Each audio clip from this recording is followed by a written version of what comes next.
اجتماع و یا جامعه متشکل از افرادی هستند که اونجا زندگی میکنه که توسط اونا تشکیل شده.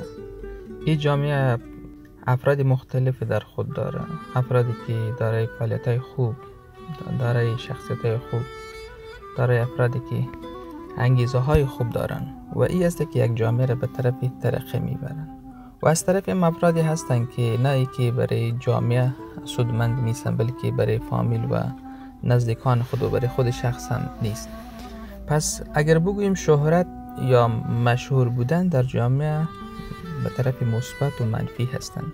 همه انسان ها، علاوه تعدادی کم از انسان ها هستند که به دنبال ارزش های معنوی نیستن، ولی بیشترین افراد در جامعه کوشش میکنه که بیشترین طرفدار داشته باشه، مردم از او حمایت بکنه و مردم از او راضی باشه. و این ارزش ها هستند که انسان را با روح و جسم زنده نگاه میدارن. و همه به دنبال این هستند که در جامعه داره یک شخصیت خوب باشه که هم شهرت خوب داشته باشه، هم مشهور باشه در بین مردم و همی که سودش هم برای فامیل و هم برای جامعه باشه. پس تعدادی از افرادی هستند که برای نه که برای خود و برای جامعه ارزشی نداره، بلکه بالخصوصا ضرر هم داره، یا دزدی میکنن، یا حرفای زشت میزنن، یا مردم مزاحمت میکنن، قتل میکنن، آزار و اذیت میکنن.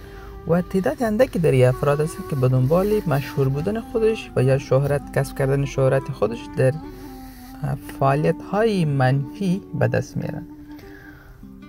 برای اینکه جزء خوبی از جامعه باشیم، برای اینکه دستاورد خوبی برای جامعه داشته باشیم، دلته اړتیا پیژني ده چې د ژوند لپاره یو پلان ولرو، هغسې مثبت پلان ولرو چې هغه نه یوازې زموږ په ژوند کې د بدلون سبب ګرځي، بلکې په ټولنې او یا په اجتماع کې هم د مثبت بدلون سبب ګرځي.